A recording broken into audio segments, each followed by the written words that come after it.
Sir, has there been any case that you would like to describe जहां आपको लगा कि यार ये तो मेरी जॉब नहीं, ये तो एकदम सर्वाइवल मोड पर मुझे रखता है, ऐसा कोई खौफनाक केस आपने हैंडल किया था? बोलते ना कि वो जो डर गया सो मर गया, लोखंड वाला शूट आउट है। मेरे साथ में जो ऑफिसर्स थे, मेरी आंखों के सामने जब देखा कि मैंने वो शूट आउट मतलब हुआ है, गोलियां लगी है उनको थ्रू एंड थ्रू, ऐसा खून का फवारा निकला। दूसरी गोली जो है वो कबीर साहब को यहाँ आर्म पे, राइट आर्म में लगी, उनकी अल्ना नर्व डैमेज हुई, 30 टाके आए। तो बड़ोड़ा ऑपरेशन जो हुआ वो जनवरी 1991 में हुआ। वहाँ भी एक हैंड ग्रेनेड में हमारे बिल्कुल बाजू में आके गिरा, रात में पता ही नहीं चला। अब इसको रख के उसको कौन चखे। He said you all were all the daredevils of the team. और एक बड़ी बात मैं बताता हूँ कि जब दाऊद के जो बड़े भाई हैं नूरा, उनकी रेसिडेंस पे रेड थी। बोला बाबा बच्ची, वो समझ गए कि पुलिस है, तो उन्होंने तो जैसे हाथ डालने लगे उसके पहले हम। Sir, moving on to another Bollywood-related case that you were in charge of was the Wankhede incident that recently happened. Shahrukh इधर आया है और राड़ा हो रहा है, तो राड़ा करते हैं। अब हुआ ऐसा कि शाहरुख खान तो बिल्कुल एकदम जोश में था, because KKR won the match. जीत लिया है KKR ने। तो सब ये तो बच्चों को जब वो डांट रहा था तो कुछ उसमें बातचीत हो गई, और वो इतनी चल रही थी कि तो आई नेवर वांटेड दैट कि भाई एस्केलेट हो। Correct. तो मुझे सबसे पहला my first priority was to diffuse the situation. वो हिसाब से मैंने अलग किया, शाहरुख खान को भी अलग कर दिया, मेरे MC वालों को भी समझा दिया। Which one was your first operation जहां आपको थोड़ा सा तो भी डर लगा? मार्च 93 के जो ब्लास्ट हुए जी। उसके बाद भी वे चेजिंग वन रेडर गैंगस्टर फिलू खान, तो उसने हार्डली 3-4 फुट के डिस्टेंस से AK-56 का एक बस्ट उसने फायर किया मेरे ऊपर। दुनिया भर के गैंगस्टर्स पकड़े हैं, इनकाउंटर हुआ है। जो है खुद की टंग चबाने वाले हमने टेररिस्ट देखे हैं। खुद का सर जो है दीवार पे ऐसा डाइव मार के दीवार पे, पत्थर की दीवार पे, लॉकअप की दीवार में सर तोड़ खुद का तोड़ने वाले देखे हैं। फॉर एग्जाम्पल कसा हर हाल में चाहता है कि पाकिस्तान की इंडिया में जो है ना हमेशा बदनज़मी रहे।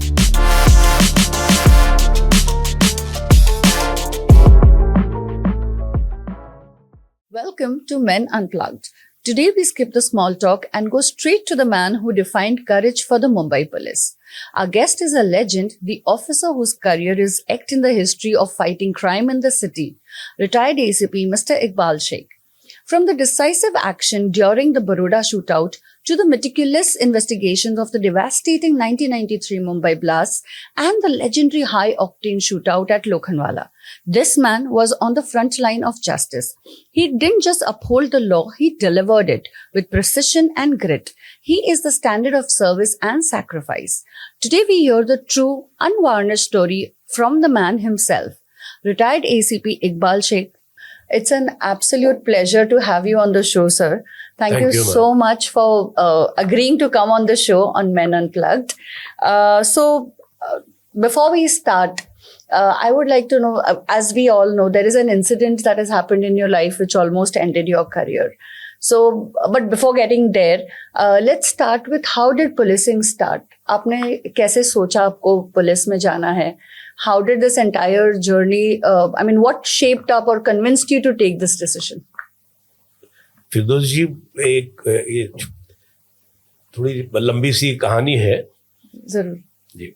मैं एक छोटे से शोलापुर के एक छोटे से देहात से बिलोंग करता हूँ, जिसका पॉपुलेशन उस वक्त 3000 भी नहीं था। उसकी अपनी ग्राम पंचायत नहीं थी मेरे गांव की, 2 गांव की मिला के एक ग्राम पंचायत हुआ करती थी।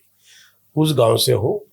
तो अर्ली एजुकेशन तो 7th स्टैंडर्ड तक गांव के स्कूल में हो गया, ग्राम पंचायत के स्कूल में, ग्राम पंचायत जिला परिषद।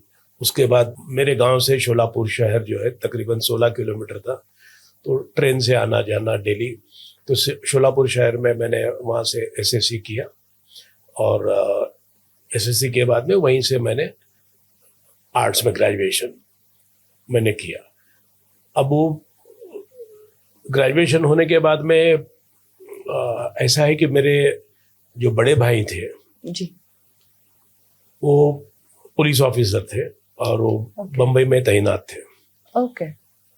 और उनसे जो और एक बड़े भाई मेरे थे, हम लोग 3 भाई, वो एक्साइज एंड प्रोहिबिशन में थे, वो भी बम्बई में थे। तो अब ग्रेजुएशन होने के बाद में बम्बई एक is the city of opportunities, absolutely. तो मैं यहाँ बम्बई आ गया और आने के बाद यहाँ पर मैंने फर्दर करियर जो है पोस्ट ग्रेजुएशन करता रहा इंग्लिश लिटरेचर में। फिर उसके बाद में मैंने लॉ किया। मेरी स्टडीज़ कंटिन्यू थी, बट ये स्टडीज़ कंटिन्यू करते करते ऑल द वाइल मैं जो है जो कॉम्पिटिटिव एग्ज़ाम्स हुआ करते थे इसमें मैं पार्टिसिपेट करता था।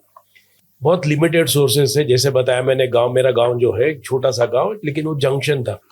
तो रेलवे स्टेशन पे हम जाया करते थे, तो वहाँ A.H. व्हीलर की जो छोटी सी बुक शॉप होती है वहाँ पर खड़े खड़े जो है CSR, competition success review, career digest, illustrated weekly, ऐसे मुझे बचपन से शौक रहा है। और इसके अलावा मैं अपने जो उर्दू के जो है जो खिलौना मैगजीन है, 20वीं सदी है, शमा है, I was very fond of reading. तो ये सब इससे मुझे काफ़ी अच्छा जनरल नॉलेज जो है ना मिल जाता था।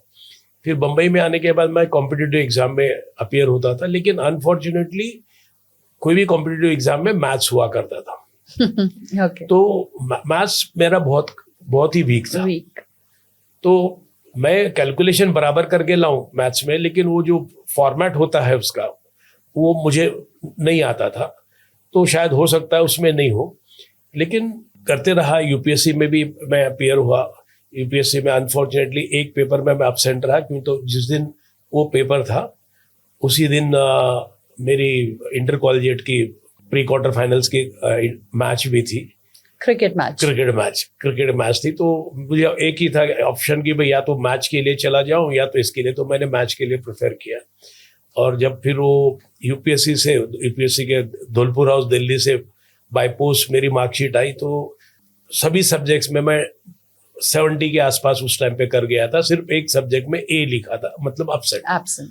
तो उसके बाद में काफ़ी एक अच्छी गोल्डन अपॉर्चुनिटी थी, चली गई। लेकिन उसके बाद भी मैं यहाँ महाराष्ट्र पब्लिक सर्विस कमीशन के एग्जाम्स में अपीयर हुआ करता था। वहाँ भी हर बार जो है मैं सुपर क्लास 1 के लिए मैं इंटरव्यू तक हो जाता था, लेकिन पता नहीं वो आगे क्यों नहीं क्लिक होता था। उस वक्त होता था कि बहुत 5-10 वैकेंसी हुआ करती थी पूरी महाराष्ट्र में। फिर वो सब जो ये क्लास वो क्लास सब में बटे हुए, तो जनरल क्लास में से मुश्किल से कुछ आता था, और वो पूरे महाराष्ट्र में ये करना थोड़ा सा डिफिकल्ट था। तो ऐसे एग्जाम्स देते तो ऐसा हुआ कि फिर एमपीएससी ने for the first time sub inspector की पोस्ट के लिए भी कॉम्पिटिटिव एग्जाम रख दिया एमपीएससी के थ्रू। और वो एग्जाम में मैं अपीयर हुआ, और अपीयर होके आई डिड, मतलब अच्छा, I was one of the toppers in the exam, MPSC के एग्जाम में। हाँ, उसके बाद फिर एज अ सब इंस्पेक्टर मेरा सिलेक्शन हो गया। और उसके बाद हम लोग हमारी पुलिस ट्रेनिंग कॉलेज, जो भी पुलिस एकेडमी के नाम से है नासिक में, वहाँ पर हम लोग चले गए। This is I join the police force. लेकिन इससे पहले मैंने यहाँ बम्बई में लॉ किया, एमए पार्ट 1 कंप्लीट किया, 2 का था, तो फिर मैंने लॉ ज्वाइन किया।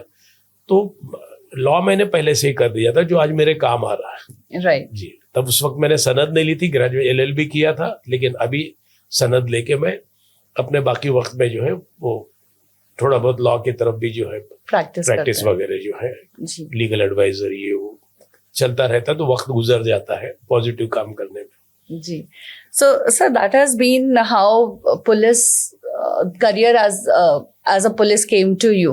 एंड जैसे आपने कहा कि आपके ऑलरेडी 2 बड़े भाई, one of them was into police and the other was in excise, तो फैमिली से कभी कुछ ऐसी स्ट्रगल हुई या they were very supportive about it? नहीं, my family was very very supportive, क्योंकि हम सिर्फ 3 भाई थे जी। अनफॉर्चुनेटली बहन भी नहीं थी कि भाई कोई जिम्मेदारी वगैरह जो है, ऐसा कुछ नहीं था। तो they were always supporting me. Right, full free hand दिया था उन्होंने मुझे कि जो भी करियर चूज करना है, क्या करना है, अगर इफ आई वांटेड। मैंने तो बस ये हिसाब से पुलिस ज्वाइन की थी कि भाई लकीली मेरिट पे अपना मिला है, कुछ साल कर लेंगे, और पुलिस का जो डिपार्टमेंट का जो तजर्बा होगा, उस तजुर्बे से आगे जाके फिर प्रैक्टिस शुरू कर देंगे, जो अपने बहुत काम आएगी। लेकिन पुलिस डिपार्टमेंट कैसा है, पुलिस डिपार्टमेंट एक चक्रव्यूह है। ओके, जैसे अभिमन्यु जो है चक्रव्यूह भेद के अंदर तो चला जाता है, उसको बाहर नहीं आने आता। तो मुझे नहीं मालूम था कि पुलिस डिपार्टमेंट एक चक्रव्यूह है, और मैंने ज्वाइन कर लिया। जो फंस गया तो फंस गया, और अल्टीमेटली सुपरनोशन रिटायरमेंट पे मैं आफ्टर सर्विंग 33 ईयर्स उसके बाद मैं रिटायर हो गया। लेकिन we all are very happy that आप इस चक्रव्यूह में फंसे, because there were many missions जो आपने कंप्लीट करे। काफी जो क्रिमिनल्स या टेररिस्ट के मंसूबे थे उन्हें आपने like you defeated all of them and you saved and protected the entire state very wisely. Thank you so much for your service. It was a part of my job. Before becoming ACP Iqbal Sheikh, who were you as a person? What was the real personality that you had? देखिए, आदमी जो है हालात से अपनी personality mould कर लेता है, और कर लेना भी चाहिए। ठीक है, उसके प्रिंसिपल्स होते हैं, उसके वो अपनी जगह पे होते हैं, लेकिन बाकी ऐसा नहीं कि भाई मैं यहाँ पर हूँ, ये पोस्टिंग पे हूँ, ये जगह पे हूँ, मुझे ये है, वो जगह पे मैं नॉन एग्जीक्यूटिव में गया तो मैं कभी मातम नहीं करूँगा। जहाँ भी हूँ, जैसा भी हूँ, हर जगह पे कुछ ना कुछ पॉजिटिव जो आउटपुट होते हैं ना लाइफ के, वो करना चाहिए। कभी फॉर एग्जाम्पल, जैसे अब मैं एक पुलिस स्टेशन है बम्बई में, आज़ाद मैदान, वहाँ पर सब मोर्चे, प्रोसेशंस, प्रोटेस्ट, ये वो सब दिन में 5-10 ऐसे होते हैं। कभी लाखों का मोर्चा आता है, कभी 200-500 का आता है, हर दिन कुछ ना कुछ चलता रहता है। वैसी जगह पे मैं एज एन इंस्पेक्टर मैंने 4 साल वहाँ निकाले। लेकिन इन द मीन वाइल उन 4 सालों में जो मैंने, हमारी जो पुलिस क्रिकेट टीम थी उसकी तरफ जो है, उसको जो जी डिवीजन में थी, उसको धीरे धीरे उनके परफॉर्मेंस से प्लेयर्स को इंस्पायर करके, तो वो हम लोग ए डिवीजन में गए। इसी दौरान, इसी पीरियड में 96 to 2000 के पीरियड में एक पुलिस जिमखाना का हमारे सीनियर ऑफिसर्स ने उनकी एक कल्पना थी कि भाई पुलिस जिमखाना शुरू वो जगह पे करना है। तो उसमें मैंने जो है अपना मैक्सिमम टाइम जो भी पुलिस ड्यूटी से बच जाता, मैं वहीं पर करीब में था तो दे देता। तो ऐसा मैंने कभी लाइफ में ये नहीं सोचा कि भाई अब मैं यहाँ नहीं तो ये क्या करूँ, ये मोर्चे में। और उस वक्त तो ऐसा हुआ करता था कि आज़ाद मैदान से हम लोग सम्राट और काला घोड़ा तकरीबन 2-3 किलोमीटर रोज पैदल जाना आना, ऐसे 5-6 मोर्चे दिन में लाना ले जाना। लेकिन एब्सोल्युटली मैंने एंजॉय किया, वही भी पोस्टिंग हो, कभी मैंने पोस्टिंग पे मैंने ये नहीं किया। Right. Sir, in this discussion that we've had so far, आपने 2 बार mention किया about cricket. एक तो आपने अपनी एक एग्जाम UPSC की छोड़ दी थी because of cricket, and second also that you were the one guiding force जो आपने G division से A division तक cricket team, police cricket team को लाए. So आपका ये झुकाव towards cricket, has that always been a part of you? It was a sort of passion, more than a passion. मैं वहाँ हमारे गांव में भी होता था, और जब तो वहाँ पर भी हम लोग जो है बचपन से जो है क्रिकेट खेला करते थे। और उस वक्त तो रिसोर्सेस गांव में तो आप पता है कि नहीं होते थे, तो जो भी इवन रेलवे, मैंने कहा कि जंक्शन था, एक रेलवे का जंक्शन था मेरा गांव, वहां पर जो एक ब्रेक वैन होती है गुड्स ट्रेन की, वो ब्रेक वैन में एक बैट के बिल्कुल बैट होती है जैसी, ऐसी मोटी होती है साग के लकड़ी की, वो लकड़ी लाके उसको जो कारपेंटर है उससे उसको ठीक ठाक करा के लाइट करा के क्रिकेट खेला करते थे। फिर जब हाई स्कूल में गए सिटी में, तो डेली आना जाना, तो वहाँ रुक नहीं पाते थे, ट्रेन पकड़ने की जल्दी होती थी, तो स्कूल की टीम में नहीं खेल पाते। तो स्कूल के हेडमास्टर से हमने क्रिकेट का सामान, थोड़ा बहुत गांव के जो लड़के थे मेरे साथ में, और भी 10-12 लड़के थे, तो हम लोग हमारे गांव में आके फिर खेला करते थे छुट्टी के दिनों में। तो क्रिकेट का जो पैशन है इतना रहा है कि अब मैं आपको एक बताना चाहता हूँ कि मैं 9th स्टैंडर्ड में पढ़ रहा था, दिवाली की छुट्टियों में मैंने इतना क्रिकेट खेला कि जो खाने पीने की भी सुध नहीं हुआ करती थी। तो इनटेक मेरा कम हो गया और एग्जॉस्ट जो है आदमी का ज्यादा हो गया, तो मुझे सीवियर आर्थराइटिस हो गया at the age of 14। Severe arthritis की इवन मैं पैर जमीन पे नहीं रख सकता था। तो मेरी वालदा ने, जो मुझे मरहुमा ने डॉक्टर के पास लेके गए शोलापुर सिटी में, तो डॉक्टर ने बोला कि भाई बच्चे को आपा कहते थे मेरे वालदा, कि आप बच्चे को कुछ खाना वाना नहीं देते हैं क्या? तो माय मदर वाज शॉक्ड, ऐसा क्या? तो फिर मुझे पूछा, तो मैंने बोला ऐसा ऐसा है। वो खाना मैं सब दोस्तों में ये करा करता था, खाया नहीं खाया ऐसा होता। तो डॉक्टर ने कहा कि तुम्हारा इंटेक जो है वो कम था और एग्जॉस्ट तुमने ज्यादा कर लिया। तो मतलब इतना बड़ा, तकरीबन मैं 5-6 महीना जो है ना स्कूल नहीं जा पाया और डायरेक्ट फिर फाइनल एग्जाम में दे के एग्जाम हो गया। मतलब क्रिकेट से मुझे जो है ना, लेकिन ऐसा नहीं कि क्रिकेट से ही नुकसान हो। हालांकि जैसा मैंने कहा कि मेरा पेपर मिस हो गया यूपीएससी का, अब्सेंट रहा मैं, एक गोल्डन अपॉर्चुनिटी थी, हो भी सकती थी, नहीं हो पाई। लेकिन मुझे अफसोस नहीं, as a sub inspector also, जो ऊपर वाले ने कर्म किए हैं, लोगों ने जो दुआएं दी है कुछ समाज के लिए, कुछ देश के लिए, जो ये पोजीशन में भी जो मैं कर पाया हूँ, उसके लिए I am very very happy. मुझे एब्सोल्युटली नो रिग्रेट। क्रिकेट ने जितना, और आज मेरी रिकग्निशन भी जो है, आपको बता दूं, ये राज सिंह डूंगरपुर, लेट राज सिंह डूंगरपुर जो बीसीसीआई के प्रेसिडेंट थे, सीसीआई के प्रेसिडेंट थे, तो हमेशा बोलते थे Iqbal you are wearing 2 hats, एक खाकी और एक व्हाइट क्रिकेट की जी। तो it was like that. Cricket जो है अपने लिए एक बहुत बड़ी चीज है। सो ये बोलना गलत नहीं होगा कि अगर हम आपको एज एसीपी इकबाल शेख नहीं जानते तो डेफिनेटली इंडियन क्रिकेट टीम को रिप्रेजेंट करते हुए क्रिकेटर इकबाल शेख के तौर पे जानते? नहीं, मेरा I know my limitations. Okay. मेरा गेम जो थी कि क्लब लेवल तक जो है एक ठीक था, क्योंकि तो क्या है, गाँव में ना कोचिंग होती है ना क्या होती है, जो भी है हम लोग सेल्फ मेड है जी। जैसे गांव में स्विमिंग भी खुद से सीख लेता है आदमी, एक हाथ गांव का आदमी, एक हाथ बड़ा, 1-2 दिन रहता है साथ में। क्रिकेट के लिए वहाँ कोचिंग वोचिंग का तो छोटे गांव का तो सवाल ही नहीं पैदा होता। जो भी है हम लोग ने जो सेल्फ लर्न्ड था, सेल्फ लर्न्ड है। तो हाँ, क्रिकेट के हो सकता है, जैसा अभी एमसीए में हम 2 बार इलेक्टेड मैनेजिंग कमेटी मेंबर रहे, तो क्रिकेट के एडमिनिस्ट्रेशन में हम काफी अप रोल रहा है बड़ा इसमें, लेकिन एज ए क्रिकेटर वो अपना क्लास नहीं था। You're being very humble, sir. You're being very humble. So, sir, there have been n number of operations that you have conducted. Yes.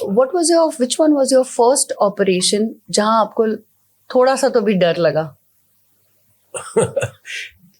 देखिए मैम कि I was part of number of operations. Right. And mostly जो है ATS जो anti terrorist squad, which was headed by late Mr. A.A. Khan sir. तो उसमें जो squad ही बनाया गया था वो बिल्कुल डेयर डेविल ऑफिसर्स जो है वो टाइप ऑफिसर्स थे उसमें। तो डर जो है, और इंडिविजुअल लेवल पे भी मैं बोलूँ, ऑपरेशंस तो बहुत सारे हमने किए हैं, लेकिन डर की बात नहीं हुई। डर जो है ना, द एलिमेंट ऑफ फियर या फियर साइकोसिस जिसको बोलते हैं, वो कभी नहीं रहा, कभी नहीं रहा। क्यों तो अगर डर बोलते हैं ना कि वो जो डर गया सो मर गया, जी, वो वाला हिसाब है। जब हमने देखा कि ऊपर वालों ने ऐसे ऑपरेशंस में हमको बचा के रखा, कुछ भी हो सकता था। जैसे लोखंड वाला शूट आउट है जी।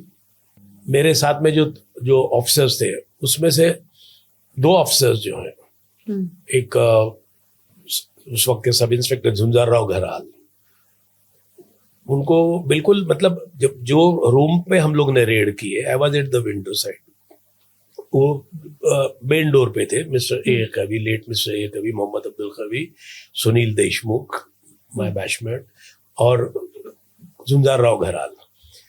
तो मेरी आंखों के सामने जब देखा कि मैंने वो शूट आउट मतलब हुआ है, गोलियां लगी है उनको, और in fact I wanted to be with them from the door, लेकिन मुझे उन्होंने कहा कि भाई तुम्हारा चेहरा जो है फेमिलियर है, तुम डोर से मत आना हमारे साथ, तुम विंडो की तरफ से आना।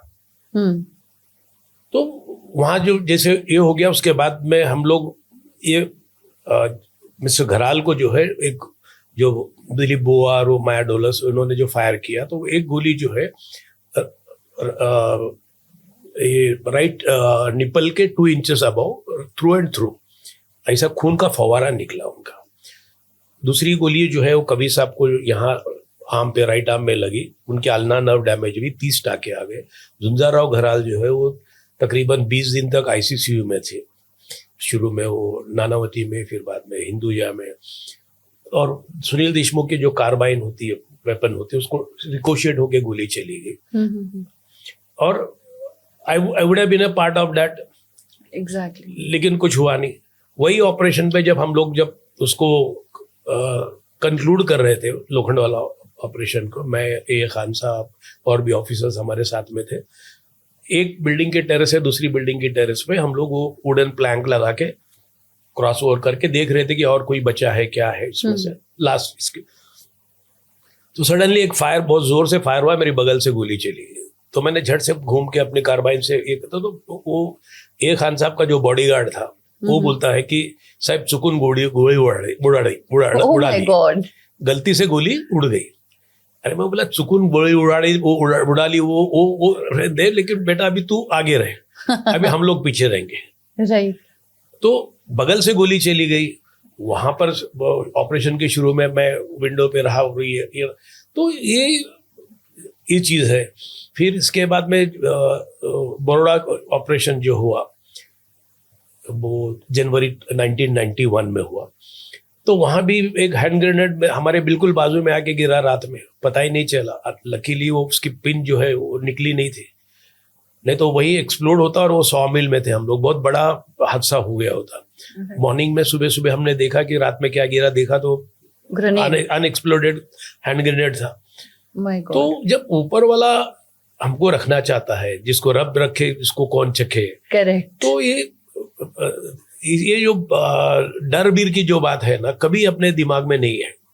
कभी भी ऐसा नहीं हुआ कि भाई ये बंदा है, बहुत खूंखार है, ऐसा है, वैसा है, ड्रेडेड है, वो है, कुछ नहीं। जो है निपट लेंगे, ऊपर वाला अपने साथ है तो फिर अपने को डरना क्या है।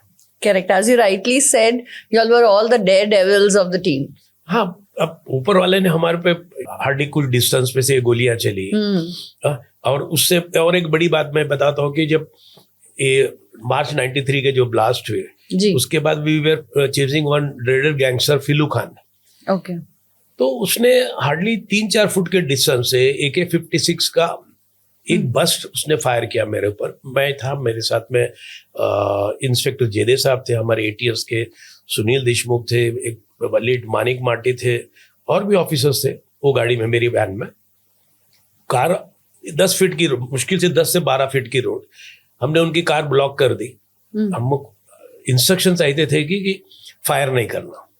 क्यों तो उस वक्त जो है, उस वक्त तक ये बम ब्लास्ट का एकदम पूरा क्लैरिफिकेशन नहीं हुआ था कि who are the people involve. And जो आदमी को हम लोग फिलू खान गए कर रहे थे, वो ही was a prime suspect. Okay. तो हमको ऐसी इंस्ट्रक्शन दी गई, उसने फायर किया तो भी चलेगा, लेकिन तुमने फायर नहीं करना। नहीं तो हम तो उसकी गाड़ी पूरी उड़ा डालते उसे। लेकिन उसकी गाड़ी को हमने आगे क्रॉस करके रुका दिया, और उसने झट से, उसके ड्राइवर ने हमारी गाड़ी के बाजू से गाड़ी निकाली। 10-12 फीट का टोटल रोड का डिस्टेंस, 2 गाड़ियां सोचो तो मुझसे। तो वो डिस्टेंस से उसने AK-56 से फायर किया मेरी गाड़ी पे, और मैं सीधा लेफ्ट साइड से जो विंडो है उधर से मैं डाइव मार के बाहर निकल गया। AK-56 का 22 राउंड्स का बस्ट अगर इतने करीब से मुझे ऊपर वाला बचाता है उससे, तो फिर बाकी चीज का डर कैसे रहेगा। डर लगने का सवाल ही नहीं पैदा होता। माय गॉड, आप जब ये बयान कर रहे हो उस वक्त हमें डर लग रहा है। देखिए ऐसा है, वो आज भी मैं सोचता हूँ कि ये कैसा हुआ, क्या हुआ, तो एक वो जैसे ख्वाब सा लगता है, लेकिन हुआ है। और ये चीजें सारी दुनिया ने देखी है जी, बिल्कुल। ऐसे नहीं कि रात के अंधेरे में हुआ है या कुछ हुआ है। Dozens and hundreds of people they have seen it. हमारे जो ऑपरेशंस हुए हैं, जितने भी हुए थे, वो सब देखे हैं लोगों ने। बिल्कुल। So sir, who was one of the criminals that you thought, आपने जो ऑपरेशंस कैरी आउट करे, they were all somewhat, as you said, आप ATS में थे जी। सब टेररिस्ट, सब criminals and very dangerous people. So ऐसा कोई क्रिमिनल रहा है जो आपको लगा था, मैंने जैसे सोचा उससे कहीं ज्यादा डेंजरस निकला? देखिए, यहाँ दो कैटेगरी है। एक है, 3 कैटेगरी ज्यादा। एक है क्रिमिनल, ऑर्डिनरी क्रिमिनल, कार चुराता है, स्नैचिंग करता है, ये करता है, हाउस ब्रेकिंग करता है, वो ऑर्डिनरी क्रिमिनल। दूसरा हुआ गैंगस्टर जी, जो एक्सटोर्शन के लिए, लोगों को डराने के लिए, धमकाने के लिए, even they go to extend, in some cases they go to the extend of killing people. वो गैंगस्टर होते हैं, और तीसरा जो होता है वो टेररिस्ट। जी। इन सब में जो है ना, terrorist is always dangerous, he is potentially dangerous man because he is trained, he is not. और मोस्टली जो है ये टेररिस्ट जो है उनका एफिलिएशन ये खलिस्तान टेररिज्म से हो या कोई और इसके हिसाब से हो, they are trained by ISI, hardcore को ट्रेनिंग देती है। तो बाय ट्रेनिंग पार्ट वो वेपन्स यूज करने में, एक्सप्लोजिव यूज करने में दे आर फार अहेड, बहुत आगे है। और सबसे बड़ी बात उनकी ऐसी है कि it's very serious, they are committed. जो भी टेररिस्ट होता है उसके कॉज के लिए कमिटेड होता है, समझे। वो he lives for his cause, he dies for his cause. Right. वो ये देखता नहीं कि मेरा क्या होगा, मैं इसमें रहूंगा नहीं रहूंगा, because his cause is more important. Right. ऐसा है। तो terrorist are always potentially dangerous. Right. एक गैंगस्टर का ऐसा नहीं होता है। बहुत सारे गैंगस्टर्स तो मतलब मैं तो ये कहूंगा कि एक 100-200 गैंगस्टर एक टेररिस्ट के बराबर है। Oh my. Is that type. लेकिन एक गैंगस्टर में भी, एक गैंगस्टर इतने मेरे लाइफ में मैंने दुनिया भर के गैंगस्टर्स पकड़े हैं, कुछ एनकाउंटर हुआ है, जो भी हुआ है, लेकिन जो देखा है वो दिलीप बुआ, दिलीप कोहक बोलते हैं। He was from D gang, और उनका बड़ा शार्प शूटर भी था, एंड मुंबई में जो है वो he was very one of the top guys from that gang. तो वो बहुत ही रैश था, और I am not glorifying gangster, लेकिन बहादुर भी था वो। Okay. सीधे सीधे फायरिंग उसने एक जगह नहीं, इससे पहले भी जैसे हमारे पे फायरिंग की लोखंड वाला शूट आउट पे उसने सबसे पहले, तो इससे पहले उसने वहाँ कंजूर मार्ग में भी फायरिंग की, वो दगड़ी चाल में जाके गौली के यहाँ भी उसने जाके फायरिंग की। Okay. अकेला। तो ही वॉज दैट टाइप। तो गैंगस्टर्स, क्रिमिनल तो समझ सकते हैं आप, वी कैन, कोई भी निपट सकते हैं पुलिस वाले। गैंगस्टर्स में हार्डली कोई ऐसा पुलिस पे अटैक करने वाले बहुत कम लोग होते हैं। और तीसरी कैटेगरी है जो टेररिस्ट। टेररिस्ट इज एब्सोल्युटली, तुमको न्यूट्रलाइज ही करना पड़ता है, जिंदा पकड़ना बहुत मुश्किल है, और पकड़ भी लेते हैं तो वो दे सी टू इट कि भाई किसी हिसाब से तुम्हारे बारे कुछ के बारे में कुछ बताएं नहीं, कुछ नहीं। दे सेल्फ हार्म जो है बहुत ज्यादा, खुद की आपने सुना कि जबान जो है, खुद की टंग चबाने वाले हमने टेररिस्ट देखे हैं। खुद का सर जो है दीवार पे ऐसा डाई मार के दीवार पे, पत्थर की दीवार पे, लॉकअप की दीवार में सर खुद का तोड़ने वाले देखे हैं। They are very committed. ये अलग अलग इनकी कैटेगरी है। They are trained that way, right? हाँ, they are trained that, and they are committed. Not only trained, they are committed. Cause But के लिए। sir, just out of the context, what could be so important that a person is so brainwashed that he does not think about his life, his family, nothing at all? क्या है, देखिए, indoctrination होता है। उनको ऐसा बता दिया जाता है कि ये तुमको करना है, देन फिर उसके बाद में तुम ये करोगे। फॉर एक आई टेल यू, जो मुस्लिम टेररिस्ट है जी, उनको इसका ख्वाब दिखा दिया जाता है, जन्नत का, हुरों का, इसका उसका, ये दिखाई वो होता है। और वो सब दिखाने से पहले उनको ये बताया जाता है कि डॉक्टर्ड वीडियो, एडिटेड वीडियो ऐसा दिखाया जाता है कि भाई इधर बहुत जुल्म हो रहा है, नाइंसाफी हो रही है, ये हो रहा है, वो हो रहा है, और तुमको जुल्म बर्दाश्त नहीं करना है, नाइंसाफी बर्दाश्त नहीं करना है, किसी को तो खड़ा रहना है, कुछ करना है। तो ऐसा उनका माइंड जो है ना पॉइजन करके, करेक्ट, ये, और फिर उसके साथ में वो ट्रेनिंग व्रेनिंग दे के ये सब कराया जाता है। लेकिन जब वो यही सोच उनकी बनती है, इसके अलावा कभी नहीं सोचते। For example Kasab, Kasab he was a Pakistani national, he was ISI trend, बहुत तगड़ा ट्रेन उसको किया गया था। उनका जो टॉप मोस्ट होता है, अलग अलग महीने का कोर्स होता है, 3 महीने का होता है, 6 महीने का होता है, साल का होता है, लाइफ लॉन्ग होता है, ऐसे कोर्स है। तो वैसे कोर्सेज से ट्रेंड वाला बंदा, उसको बताया गया कि भाई यहाँ पर मस्जिदों में अजान नहीं होती है, नमाजें नहीं होती है, ये नहीं होती है, वो नहीं होती है, ऐसा होता है, मतलब एक बहकावा उसको जो है ना उसका माइंड Correct. पॉइजन करने के लिए। और जब उसको during the course of investigation जब उसको घुमाया गया और उसने फजर के वक्त में नमाज की अजान देखी, लोगों को जाते हुए बैकला में नागपाड़ा में देखा, तो ही वॉज शॉक्ड। बोले हमको तो ये उल्टा बता दिया गया था। ये सब चीजें हैं। But I am very sure sir, जैसे आपने कहा कि उनको गलत चीजें बताई जाती है, portrayal of different countries in the wrong way also and also, लेकिन मेरा ऐसा मानना है अगर ये जो ट्रेन होते हैं ये खुद भी एक बार कुरान उठा के पढ़ लें, वहां कहीं नहीं लिखा है कि आप अगर जाके ऐसी दहशत फैलाओ, ये करो तो आपको हूरे मिलेगी या जन्नत मिलेगी। आप तो जन्नत से कोसों दूर है अगर आपने किसी, if you kill one innocent, एक मासूम की जान लेना बिल्कुल, तो वो सारी इसके बराबर है। Correct, it's killing of the entire humanity, absolutely killing of. लेकिन ये सब लिखा है कुरान में, एक जगह नहीं कई जगह पे इसका तस्करा है। लेकिन वो कैसा है कि वो जुल्म बर्दाश्त नहीं करो। नहीं, लेकिन भाई ऐसा है कि if you see the character of prophet Muhammad sir सल्लल्लाहु अलैहि वसल्लम, उनका अगर आप देखते हैं कि कोई उन पे पत्थर मार रहा है, कोई कुछ गंदगी फेंक रहा है, फिर भी वो कुछ नहीं बोलते थे। राइट, उसको वो आदमी को सही करने के लिए कोशिश करते थे। ये चीज हमारे लोग भूल जाते हैं। बिल्कुल, जो प्रॉफिट्स के जो एक्ट्स हैं वो चीजों पे वो नहीं भूलते। लेकिन जो चीज अब कैसा है, देखिए, जो इंडिया पाकिस्तान 65 की वार हुई, 71 की हुई, कारगिल हुई, अभी रिसेंट हुई ऑपरेशन सिंदूर, इसमें हर जगह पे हमने उनको डिफीट किया है।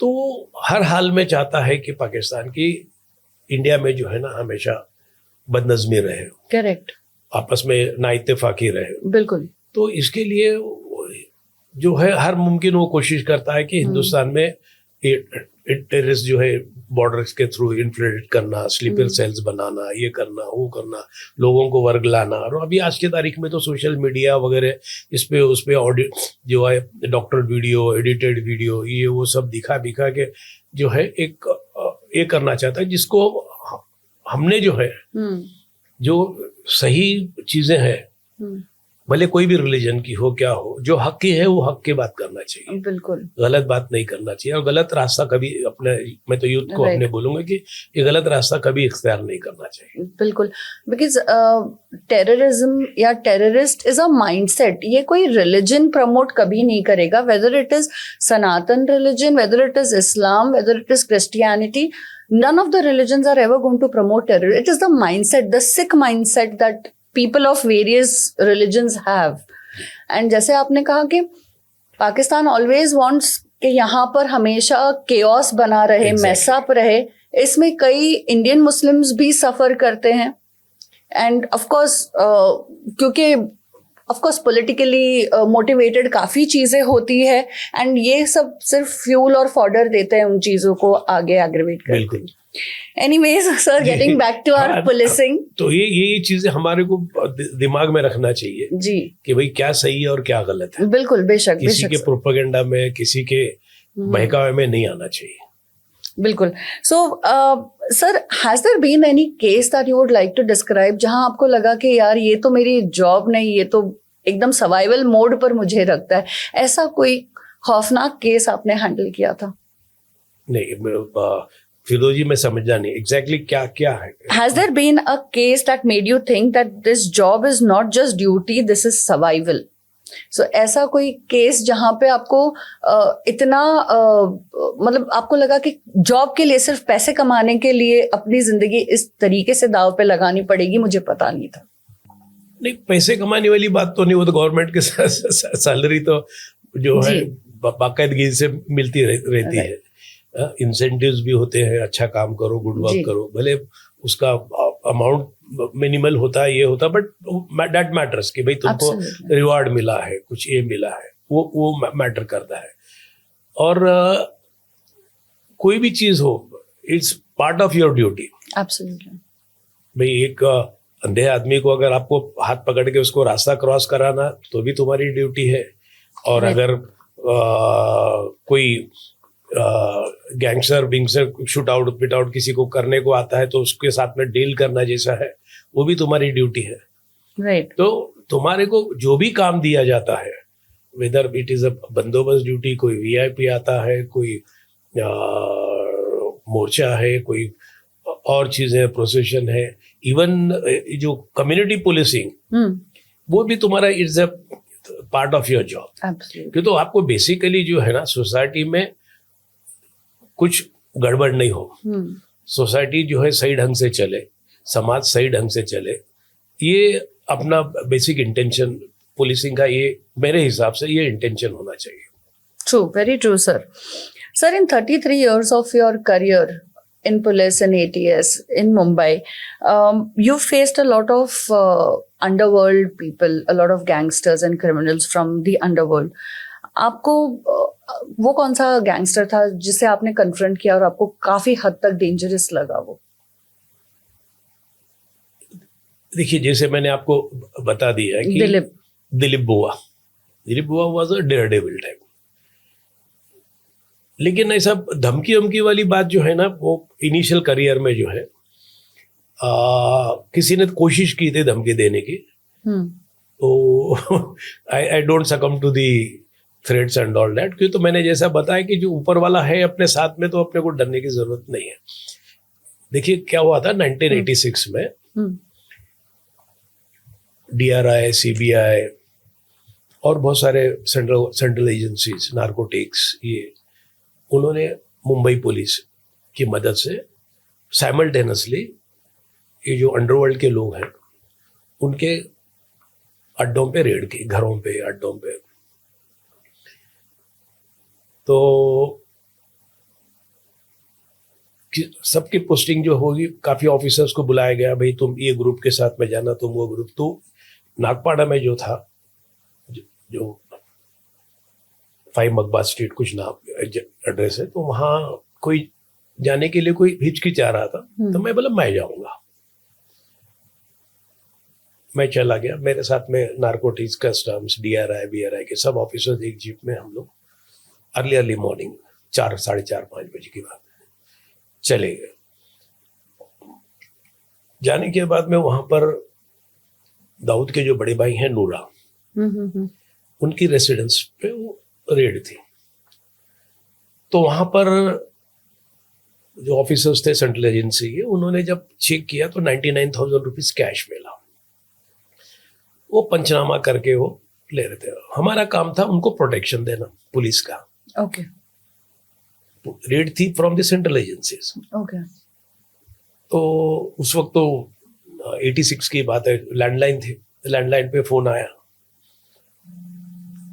पता चल गया होगा कि भाई इनके साथ में जो एजेंसी के ऑफिसर्स हैं उनके साथ में एक बात, शेख सब इंस्पेक्टर वो भी है पुलिस वाला। तो उसने कहा कि साहब आप जो है ये कैश नहीं दिखाओ आप। तो मैं बोला मेरा काम यहाँ सिर्फ प्रोटेक्शन है, इनको प्रोटेक्शन देना है, जो भी है तुम उनसे बात कर लो, मुझे इससे मतलब। वो ऑफिसर्स भी जब देखा मैंने स्ट्रेट बात कर दी तो बोले, तो बार बार फोन आता गया। वो बंदे का कौन था पता नहीं, गैंग से ही कनेक्टेड था। फिर उस बंदे ने बोला देखो, बोले इकबाल साहब अगर आप नहीं मान रहे तो बच्चे हमारे शरारत करेंगे नीचे। Open threat? हाँ, बच्चे शरारत करेंगे। मैंने बोला तेरे बच्चे शरारत करने दो, मैं शरारत का जवाब बराबर दूंगा, उनकी जी में गोली डाल दूंगा पहले। छोड़ूंगा नहीं मैं, थोड़ी शरारत करके देखो तो क्या होता है, देखो। ये सब हो गया। सुन रहे थे ऑफिसर जो सेंट्रल एजेंसीज के थे। अब जब हम लोग वहां आए रेड को, तो मैं पीछे बैठा था गाड़ी में। अब जब ये थ्रेड्स वगैरह सुने तो बोले कि भाई साहब तो आप आगे बैठ जाओ। तो ये आपने चैलेंज एक्सेप्ट किया है, आप आगे बैठिए। हाँ, तो नहीं, ऐसा है कि डर किस बात का है, ऊपर वाला अपने को जब तक रखना है रखेगा, नहीं रखना है नहीं रखेगा। तो फिर ऐसा कुछ हुआ सर? नहीं, कुछ नहीं हुआ। जब देखो आप जब सामने वाला देखता है कि भाई ये बंदा तो किसी हिसाब से अपनी धमकी से दबने वाला नहीं है, तो खुद से पीछे हट जाता है. And that operation It was carried. always happens like that. Okay. Sir, was there a situation where you had to shoot before the person could shoot or before the person could do anything? नहीं, कैसे देखिए, अब क्या situation को face करने जा रहे हैं, क्या टाइप के क्रिमिनल को, क्या टाइप का गैंगस्टर है, टेररिस्ट है, क्या है, कितना पोटेंशियल है, उसके हिसाब से तुम ये करने जाते हो. कभी कभी तुम्हारे अंदाजे गलत भी हो जाते हैं. Correct. ऐसा एक बार जो है हम लोग एटीएस में थे और पता चला कि 2 बड़े गैंगस्टर, एक था बाबा गैब्रियल और एक बच्ची पांडे. बाबा गैब्रियल वाज इन्वॉल्व, उसने उल्लासनगर में एक कांस्टेबल को शूट किया था, जो गोपाल रजवानी पप्पू कलानी का जो आपस में जो चल रहा था उस टाइम पे, एंड ही शॉट दी, जो पप्पू कलानी का राइवल को भी शूट किया था, उसके गार्ड के लिए, उसके लिए पुलिस था, पुलिस को भी शूट किया था, and he was also involve in J shoot out वगैरह. Okay. तो ये टाइप का था. तो गैंगस्टर कितना भी बड़ा, हमको कभी ऐसा ये नहीं होता था, डर नहीं लगता था. इस लोखंडवाला शूट आउट के बाद में ये सब चीजें जो शुरू हो गई, तो मैं, लेट कवि साहब, जेदे साहब, प्रकाश जॉर्ज, लेट प्रकाश जॉर्ज, हम लोग और कुछ ऑफिसर्स और हमारे साथ में थे. जब वो एक टॉप के बड़ा इंडस्ट्रियलिस्ट था, उसके यहाँ बैठे थे दोनों गैंगस्टर, ऐसी इंफॉर्मेशन थी हमें. Okay. और वो काफी he was involve in OBC racket wicket जो रहता है ना, वो उसमें ऐसा. तो कभी कभी किसी को पेमेंट नहीं करना है तो गैंगस्टर की मदद लेते हैं.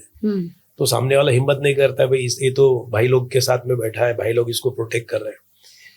तो हम वहां गए, रिसेप्शन पे वो दोनों बंदे बैठे थे, The gangsters. मैंने पहचान लिया, लेकिन वो हमको पहचान नहीं पाए. तो जैसे नजदीक हम लोग गए, तो मैंने गॉगल पहना था, गॉगल ऐसा निकाल के रख दिया, बोला बाबा बच्ची, तो वो समझ गए कि पुलिस है. तो उन्होंने जो जहाँ बैठे थे वो रिसेप्शन पे ड्रॉअर में गन थी उनकी, दोनों की. तो जैसे हाथ डालने लगे, उसके पहले हमने कान पे लगा दी. Oh. तो ऐसा है, अगर वो इसके बाद में भी कुछ करते तो डेफिनेटली शॉट देम. Right. तो इसमें कैसा होता है कि जिसकी उंगली ट्रिगर पे पहले जाती है वो सिकंदर है. बिल्कुल. ऐसे केसेस में. लेकिन जहां तक हो सके वी अवॉइड एनकाउंटर्स वगैरह.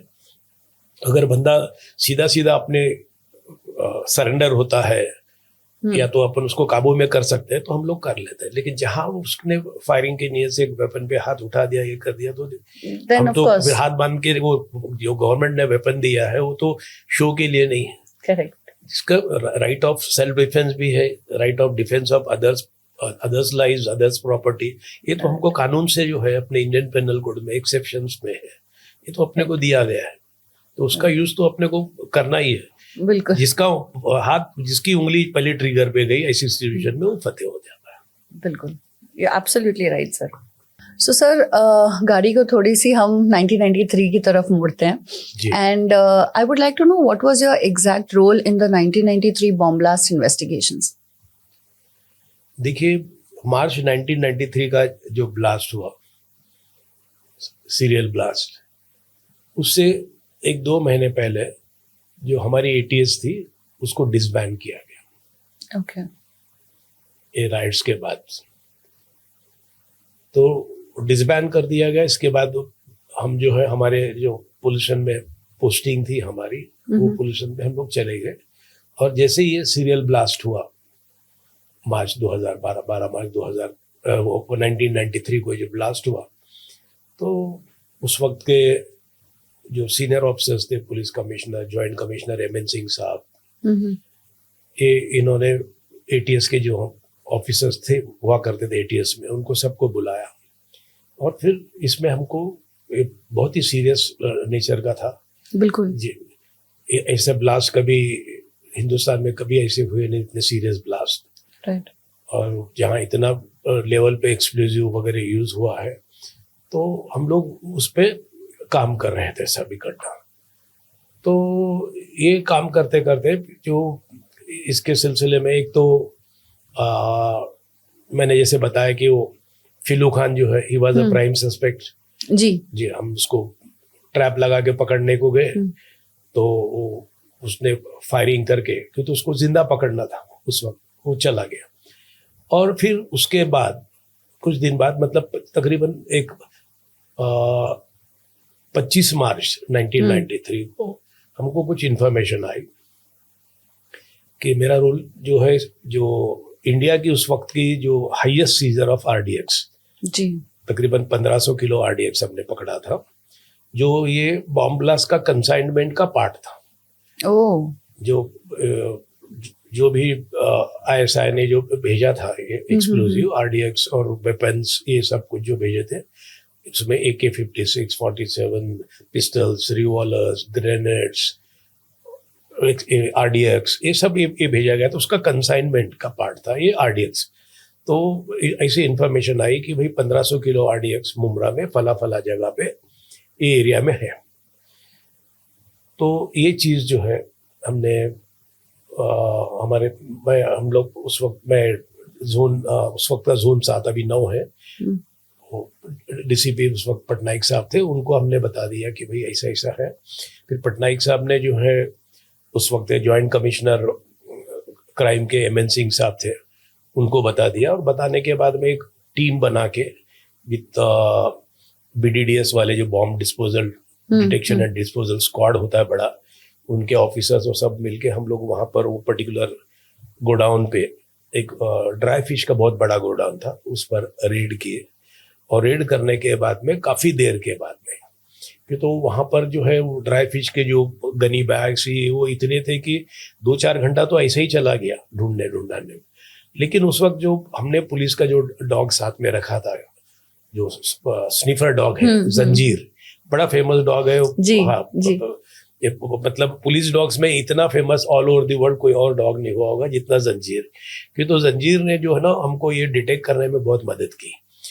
जंजीर, कुछ ऑफिसर्स, हमारे जो सीनियर ऑफिसर्स बोल रहे थे कि भाई इतना कर रहे हैं, कुछ नहीं मिल रहा, साला हो सकता है बोगस इन्फॉर्मेशन। लेकिन हमने कहा कि नहीं, अपनी इन्फॉर्मेशन पक्की है, अपनी इन्फॉर्मेशन पक्की है कि यहाँ पर रखा हुआ है।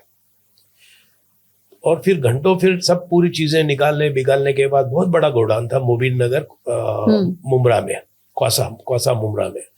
तो जंजीर जो है भौंक रहा था कंटिन्यूअस कि भाई, उसका एक इंडिकेशन हमको ये था कि भाई अभी भी ये चीज है, जो स्निफ कर रहा है कहीं तो कहीं है। और फिर अल्टीमेटली वो 1500 kilo RDX my God with gelatin, ये सब वहां से बरामद हुआ, जो हिंदुस्तान की सबसे बड़ी सीजर है। आप सोचिएगा, ये मार्च 1993 में जो सीरियल ब्लास्ट हुआ, उसमें तकरीबन 100-125 किलो के आसपास, अगर मैक्सिमम आप देखेंगे 12-13 ब्लास्ट में उतना यूज हुआ है। ये 1500 किलो अगर किसी के हाथ में चला जाता तो इसका डिवास्टेशन आप सोच नहीं सकते। मुंबई पूरी तबाह हो जाती है। एब्सोल्युटली। तो this is my main role in the 1993 blast का, जो है ना, पोस्ट इन्वेस्टिगेशन ब्लास्ट के बाद में जो इन्वेस्टिगेशन हुआ, उसमें ये हमारे सब ऑफिसर्स के साथ में हमने ये इतना बड़ा Correct. It would have been a disaster अगर 1500 kilo 1500 kg, you can't imagine. Right, absolutely. Sir, also during that time, one of the cases that took the spotlight was Sanjay Dutt's involvement in this. What is your take on that, sir? देखिए, I was not a part of Sanjay Dutt's investigation, but as a police officer who was in that zone only, कि भाई क्या चल रहा है क्या नहीं चल रहा ब्लास्ट का, ये तो इन्वेस्टिगेशन में ऐसा पता चला कि कुछ AK-56, AK-47 के 1-2 वेपन्स जो हैं वो संजय दत्त को अबू सालिम ने दे दिए थे। क्यों? तो Sanjay Dutt was that time, most of the जो फिल्म वाले जो थे ना, दे वर बिफोर ब्लास्ट के पहले maximum people were In touch with the directly or indirectly were in touch with the underworld. D gang underworld. They used to visit Parties and- Dubai. They attend parties, birthdays होते थे, celebrations होते थे, बहुत कुछ होता था. ये सब लोग वहाँ जाया करते थे उस पीरियड में. तो Sanjay Dutt was no exception. तो he was also part of that. And ये जो राइट्स के दौरान उनके जो फादर लेट सुनील दत्त साहब, he was an MP. Right. And वो राइट्स के दौरान वो जोगेश्वरी में जाया करते थे, गोलीबार में जाया करते थे. जहाँ भी स्लम्स है, बड़े बड़े स्लम्स है, मुस्लिम पॉकेट्स है, जहाँ पर बहुत ज्यादा ये सब चल रहा है, राइट्स का उसका इफेक्ट हो रहा है, तो ही यूज्ड टू विजिट और रिहैब के लिए कुछ उनको खाना पीना ये वो कुछ जो भी है. उस टाइम पे सब कर्फ्यू जैसा माहौल था तो दिया करते थे. तो उसके लिए सुनील दत्त जो है उनके फोन पे बड़े बड़े थ्रेड्स काफी थ्रेड्स आती थी. राइट. तो ही वाज फीलिंग इनसिक्योर. और ये अपने बाप को इनसिक्योर देखते हुए इसको भी डर था कि भाई कुछ भी हो सकता है, कोई भी कुछ कर सकता है. जो हिसाब से धमकियां दे रहे हैं, संजय दत्त को धमकियां मिल रही थी, फादर को मिल रही थी, उनकी बहन को मिल रही थी, तो ही वाज फीलिंग इनसिक्योर. तो ऐसे में इसका फायदा इन्होंने उठा के बोला कि भाई ये वेपन, तो उसने सिक्योरिटी के हिसाब से, मेरे जहां तक मैं के हिसाब से उसने वेपन, और वही चीज पे जो है उसको जो कन्विक्शन हुआ संजय दत्त को, because he was found in position of this dangerous weapon in notified area. उस वक्त टाड़ा चल रहा था जी. टाड़ा एक्ट के अंडर में उसको कन्विक्शन किया हुआ. He was not part of the conspiracy of waging war against the government और बॉम्ब ब्लास्ट वगैरह. इसके लिए he was convicted for that limited पर limit. This is what I feel. ये वेपन जो उसके पास से उसके दोस्त के कहाँ से जो बरामद हुआ, वो उसने ये बैकग्राउंड में वो वेपन उसने रखा था, जो for security reasons. नहीं रखना चाहिए. It is illegal. तो उसके हिसाब से कोर्ट ने उसको कन्विक्ट कर दिया. जी. So it was very unfortunate that probably he was just framed for having it for safety and security reasons, but he shouldn't. It was illegally occupied. Definitely, you are not supposed to possess illegal weapon. Right. Or this weapon is जो AK-47, AK-56, they are definitely dangerous weapon. Absolutely. They can kill dozens of people at once go. So, sir, was there any sort of pressure from the Bollywood during all of this? What happened? आपको लगता है बॉलीवुड ने कहीं ना कहीं कुछ influence किया होगा इस पर्टिकुलर सिनेरियो को? नहीं, ये चीज ऐसी थी कि इसमें पॉलिटिकल इंटरफेरेंस इतना सीरियस ऑफेंस था, इतना सीरियल ब्लास्ट हुआ, उसमें गवर्नमेंट भी जो है ना किसी का इन्फ्लुएंस नहीं ले सकती थी. Right. Because government is also accountable to court. Absolutely. Government is accountable to people. No doubt his father being MP, he tried his level best to see that Sanjay Dutt को कहीं से रिलीफ मिले, ये मिले. लेकिन जो एविडेंस उसके अगेंस्ट में जमा हुआ था एक वेपन का, वो तो it was there. Right.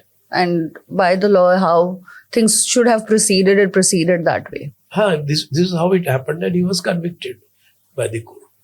So we saw about Bollywood, sir. Do you think ever in your life you have felt that there was a political pressure in any of the cases that you have handled?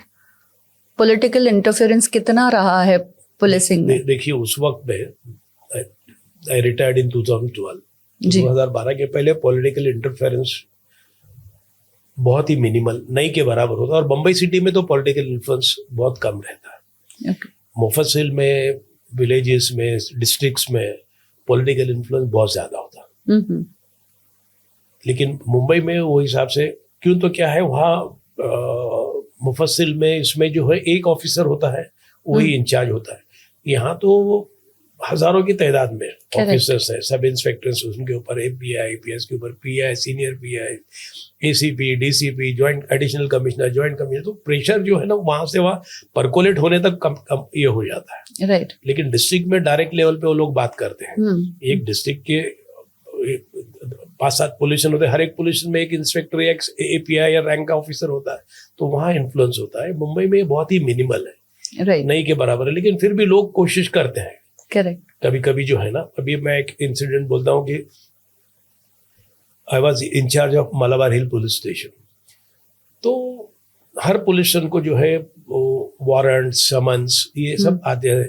Out station warrants आते हैं, up country warrants आते हैं. तो उनको execute करना, उनको सर्व करना, ये पुलिस की ड्यूटी है। जुडिशरी को तो बाय लॉ हमको ये करना ही है एग्जीक्यूशन में। राइट। तो एक वारंट आया था, तो वो वारंट के हिसाब से वो बंदे को हमने वारंट एग्जीक्यूट करने के हिसाब से लेके आया। His name was Bharat Shah, diamond merchant, जो चोरी चोरी छुपे छुपे film One of the producers, देखे, जी। और MCOC भी उसमें लगा था, शायद कन्विक्ट भी हुआ उसमें, वो बंदा था। But he was a big man, correct. The biggest diamond merchant that time of India. तो हमने वो एक वारंट के हिसाब से उसको एग्जीक्यूट किया, और एग्जीक्यूट कर दिया। तो फोन आ गया बड़े पॉलिटिशियन का, भाई आपने इसको कैसे अरेस्ट किया, किसके बोलने से अरेस्ट किया, किसने आपको उसका ये किया? बोले ऐसा कुछ नहीं है। बोले उसके वो सामने वाला जो बंदा है रॉयल पाम वाला है, ये है वो है। बोला मैं तो किसी को भी नहीं जानता हूँ। मेरे पास में गुजरात गवर्नमेंट से जैसे हमारे यहाँ पर MSFC होती है, महाराष्ट्र स्टेट फाइनेंस कॉर्पोरेशन, वैसे गुजरात स्टेट फाइनेंस कॉर्पोरेशन से भरत शाह ने लोन लिया था कुछ फैक्ट्री सेटअप करने के लिए वापी में, और वो रीपे नहीं किया, डिफॉल्टर था। तो वो हिसाब से वहां की गुजरात गवर्नमेंट उसके अगेंस्ट में कोर्ट में जाके ये वारंट लेके आया है। करेक्ट। और वो वारंट हमने एग्जीक्यूट किया है। इसमें किसी की राइवलरी या उसका कुछ किससे झगड़ा है या उसका कोई दुश्मन है या किसी के बोलने से नहीं हुआ है। ये गुजरात गवर्नमेंट ने हमको रिक्वेस्ट की कि भाई ये वारंट एग्जीक्यूट करना है, तो वो हिसाब से हमने एग्जीक्यूट किया। राइट। और बाय दैट टाइम हमने सब जो भी वो प्रोसीजर होता है वारंट का ही करना, और सब पूरा वारंट का प्रोसीजर पूरा फॉलो अप करके हमने गुजरात गवर्नमेंट को हैंड ओवर कर दिया भरत शाह वहां के कोर्ट को। That was the only political That interference. was the you only had. political interference. Okay. Sir, moving on to another Bollywood-related case that you were in charge of was the Wankhede incident that recently happened. So- It is not Bollywood related, Firdozi. ये cricket related case. Correct. It was Something. connected with IPL. Right. Yeah, it IPL, was- but then of course having one of the biggest Bollywood stars Yeah, included in yeah. it. Some dates I specifically remember. That date was also, I think it was 16th May 2012. Okay. और वहाँ उस वक्त वो Mumbai Indian और KKR का IPL का match चल रहा था। जी। Initially, Mumbai Indian was in winning position, and I was मैं उस एरिया का ACP था, कोलाबा जी। डिवीजन, जिसके अंडर में वानखेड़े स्टेडियम आता है। जी। तो I was there for supervising bandobast. तो शुरू में एक मुंबई इंडियन जीत रही थी, बाद में cricket is most unpredictable game, Of course. Game of glorious uncertainties हम जो बोलते हैं। तो पासा पलट गया और KKR जीतने लगी। तो जैसे KKR जीतने लगी तो मैच का खत्म होने का थोड़ा टाइम आया, तो हमको इन्फॉर्मेशन आई कि Shahrukh Khan is also coming to Wankhede stadium to watch the match. और हम लोग जो हमेशा जो गेट से आते हैं, पॉलीम्ब्रीगर गेट, वो गेट के पास हम लोग रुके थे कि भाई वो आएगा तो सेलिब्रिटी है, भीड़ भाड़ हो जाती है, ये Of हो course. जाती है, तो it's a part of our bandobast. Match खत्म हो गई, लोग जाने लगे, लेकिन शाहरुख का कुछ पता नहीं था। लोग तकरीबन निकल गए। उसके कुछ देर के बाद में हमारे एक मैनेजिंग कमेटी के मेंबर ने, I was also in the managing committee at that time, Mumbai cricket association के, उन्होंने कहा कि भाई शाहरुख इधर आया है और राड़ा हो रहा है, तो राड़ा करते है, शाहरुख आला जी राड़ा करते हैं। तो जैसे मैंने सुना, मैं हमेशा जो है कोई भी चीज में I always try to nip the things in the bud. Right. ऐसा नहीं कि वो फिल्मों के जैसा सबसे आखिर में पुलिस क्लाइमेक्स में आती है, मैंने अभी आज तक कभी नहीं किया।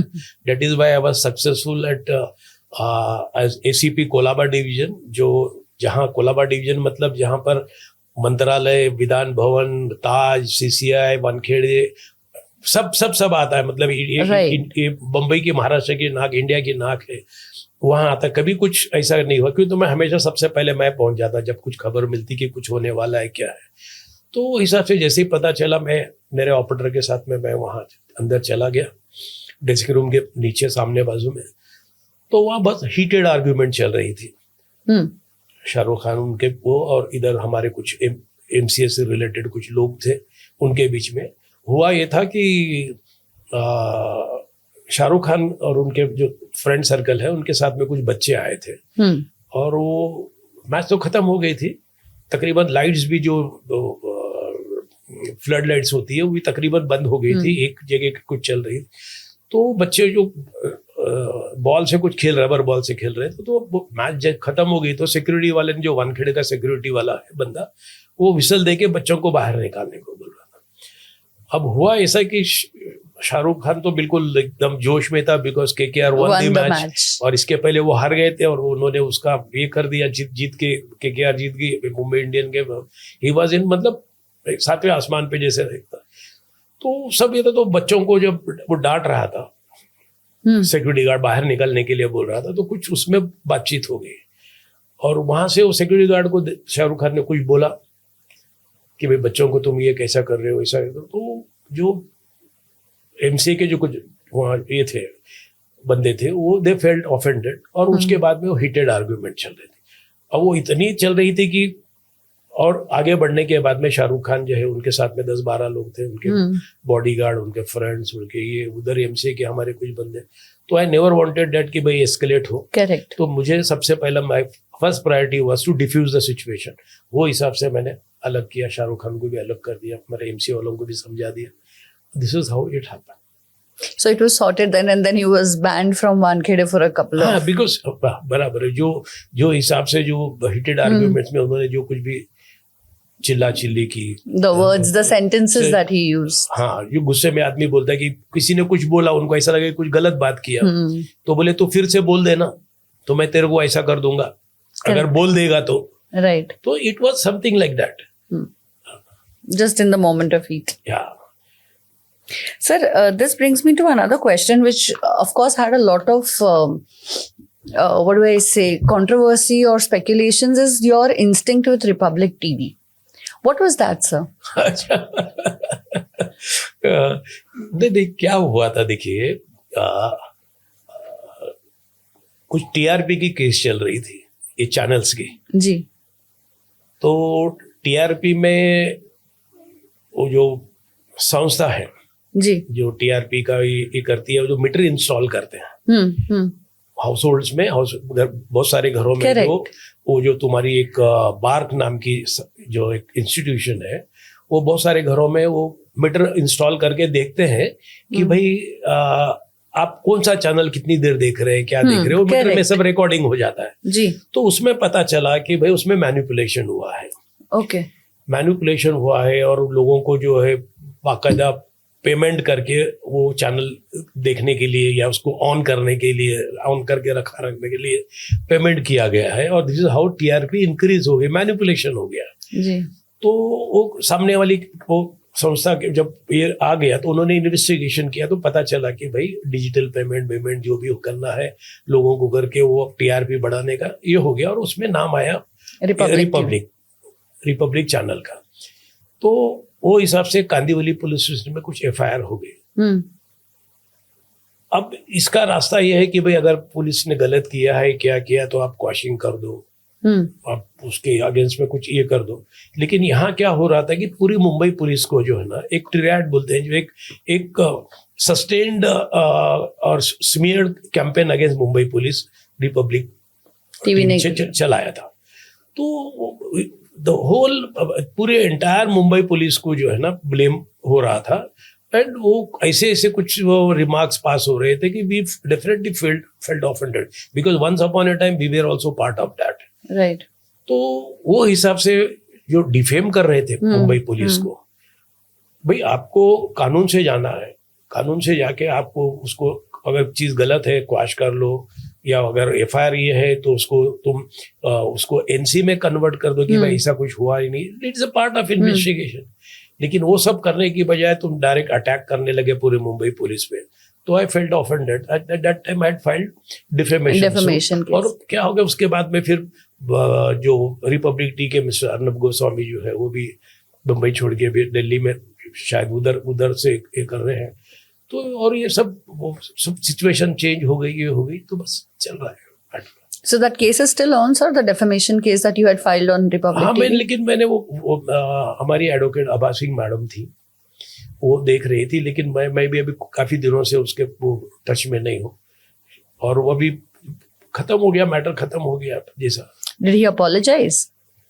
नहीं, अपोलॉजी का तो इतना सवाल नहीं पैदा होता, and he will never apologize to anybody, you know, Right. The nature and the personality he has. तो ऐसा है, तो अभी और ज्यादा उसमें नहीं है भाई। हम उसमें मेन क्या था कि माय कंटेंशन डिफेमेशन से ज्यादा my stress was on injunction, restraining him from using such remarks against Mumbai police. Right. Defamation से ज्यादा तो हमारा इंजंक्शन था उसके ऊपर, इंजंक्शन पे हमारा फोकसिंग था, बट मैटर को उस पे आया नहीं और सब सिचुएशन डिफ्यूज हो गई। Now it's as good as close like. Right. Sir, one more case that I want to discuss with you over here. Of course, हम जानते हैं शूट आउट एट लोखंडवाला में आपका कितना बड़ा रोल था, and it was a very big operation that you very swiftly handled, you and your team, and you just described us. By the way, मैं audience को बता दूं, आपने अगर शूट आउट एट लोखंडवाला देखी है, जिसमें जो रोल अरबाज खान ने प्ले किया है, Javed Shaikh was no other than ACP Iqbal Shaikh, who's just with us on the show now. So apart from this, sir, one of the things that shook the entire country was the 2611 case. What was your take on that and your role in that entire case? देखिए 2611 जो है 2008 में हुआ, it was very massive terrorist attack जी, on this city.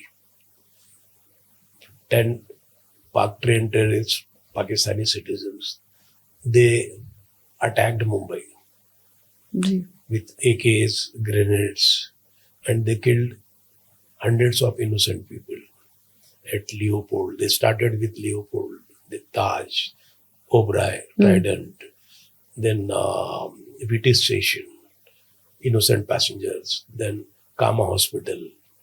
Ji, So this was how it started, and I was उस वक्त मैं जो है मलाबार हिल का इंचार्ज था, और मेरे जुरिडिक्शन में राजभवन, वर्षा, CM की रेसिडेंस,